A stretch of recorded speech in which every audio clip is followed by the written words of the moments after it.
आज हम बात करने वाले हैं अदानी ग्रुप की, जिसने अक्वायर किया है दो सीमेंट कंपनी, अंबुजा और एसीसी। आज हम समझेंगे कि ये एक्विजिशन कैसे हुआ है, किससे लिया है उन्होंने, कैसे फाइनेंस होगा। अब हम सबसे पहले समझते हैं कि अदानी ग्रुप ने बनाया है एक एसपीवी यानी स्पेशल पर्पस व्हीकल, जिसके थ्रू ये दोनों कंपनीज को खरीदेंगे। ये जो एसपीवी है ये ऑफशोर होगा, यानी कि इंडिया में नहीं होगा, किसी बाहर की कंट्री में होगा। कौन सी कंट्री वो अदानी ग्रुप ने अभी तक नहीं बताया है। तो इस एसपीवी के थ्रू जो हमारी कंपनी है, स्विस मल्टीनेशनल कंपनी हॉल्सन ग्रुप, उसके थ्रू ये दोनों ही कंपनीज को बाय किया जाएगा। हॉल्सन ग्रुप के पास दो कंपनीज है, अंबुजा और एसीसी। अंबुजा में इनका स्टेक है 63.19% का और एसीसी में स्टेक है 4.48% का। इससे पहले कि अदानी अंबुजा को अक्वायर करती, अंबुजा ने 50% का स्टेक जो है ऑलरेडी एसीसी में ले रखा है। सो हॉल्सन के केस में भी उसको डायरेक्टली एसीसी में सिर्फ 4.48% का स्टेक है, लेकिन अंबुजा के थ्रू इनडायरेक्टली वो उसमें होल्ड करता है 50.5% का स्टेक। और यही जो सेम स्ट्रक्चर है हॉल्सन का, ये ट्रांसफर हो जाएगा अदानी ग्रुप के pass through the special SPV जो वो बना रहे हैं। अब हम जानेंगे कि इतनी बड़ी कंपनी जहां दो बड़े बड़े सीमेंट कंपनी है, तो इसके लिए फाइनेंस कितना यूज होने वाला है। तो इसके लिए जो फाइनेंस यूज होने वाला है वो है 10.5 बिलियन यूएस डॉलर, जो है इंडियन रुपीज में अप्रोक्सीमेटली 81,000 करोड़। ये दो पार्ट्स में यूज होगा। पहला जो हमारा 63% का स्टेक था और 4.48% का जो स्टेक था अंबुजा एसीसी में, कुछ पैसे यूज होंगे इस स्टेक को खरीदने के लिए। बाकी जो पैसे यूज होंगे वो यूज होंगे ओपन ऑफर को करने के लिए। अब ओपन ऑफर क्या होता है? ये एक मैंडेटरी प्रोविजन है जो प्रोवाइड की जाती है इन्वेस्टर्स के बेनिफिट के लिए।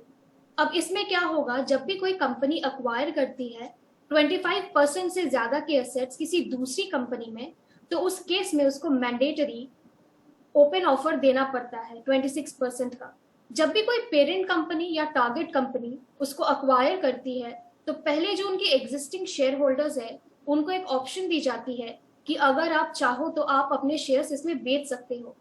अब अंबुजा के केस में जहां अंबुजा ट्रेड कर रही थी अराउंड 369 रुपीज, वहां पे जो ओपन ऑफर है वो एग्जिस्टिंग शेयर होल्डर्स को रुपीज 385 पर शेयर, एंड एसीसी के केस में जहां ये ट्रेड कर रहा था समवेयर अराउंड 2210 रुपीज, वहां पे इनको दिया गया है ओपन ऑफर एट रुपीज 2300 पर शेयर।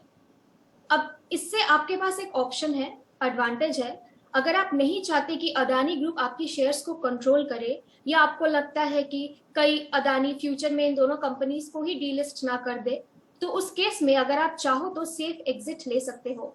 ओपन ऑफर एक तरीके का सेफ एग्जिट है जो इन्वेस्टर्स को प्रोवाइड किया जाता है। अब हम बात करेंगे इतना बड़ा फाइनेंस जनरेट कैसे होगा। अभी तक अदानी ग्रुप ने इसके बारे ऐसा कुछ कहा नहीं है कि फाइनेंस जनरेट कैसे करने वाले हैं। उन्होंने सिर्फ इतना बोला है, हमारे जो रिलेशन है अच्छे बैंक से जैसे कि Barclays, Deutsche and standard chartered banks, इनके थ्रू ही हम कुछ ना कुछ फाइनेंस अरेंज करेंगे। अब बात आती है कि क्या इस कंपनी को कोई एडवांटेज है। दो सीमेंट कंपनी के आने से ये चीज तो कंफर्म है कि 70 एमटीपीए की इनकी प्रोडक्शन कैपेसिटी हो जाएगी। दोनों कंपनीज को मिला के 23 सीमेंट प्लांट्स होंगे, 14 ग्राइंडिंग स्टेशन होंगी, 80 रेडीमिक्स कंक्रीट प्लांट्स होंगे और 50,000 चैनल पार्टनर्स होंगे। इसके थ्रू अदानी ग्रुप अब डायरेक्टली सेकंड नंबर ले रहा है इन द सीमेंट सेगमेंट। सबसे पहले हमारे पास आता है अल्ट्राटेक का सीमेंट, जिसकी total capacity is 120, वेराज Adani group की दोनों कंपनी कंबाइन करके 70 है। अदानी ग्रुप के पास और एक एडवांटेज ये है कि उनके कंपनीज है डिफरेंट सेगमेंट में, जैसे कि ports, real estate, energy business. इन तीनों कंपनीज में भी सीमेंट की जरूरत होती है, तो इन तीनों कंपनीज को भी एडवांटेज मिलेगा। एक और चीज समझेंगे कि 242 केजी पर कैपिटा का इंडिया का कंजप्शन है ये सीमेंट सेगमेंट में, वेयर एज अगर हम ग्लोबली बात करें तो वो है 525 केजी पर कैपिटा। तो अदानी ग्रुप के पास इससे एक अपॉर्चुनिटी है कि वो इस गैप को कवर कर सकते हैं, यानी ग्रोथ की अपॉर्चुनिटी है।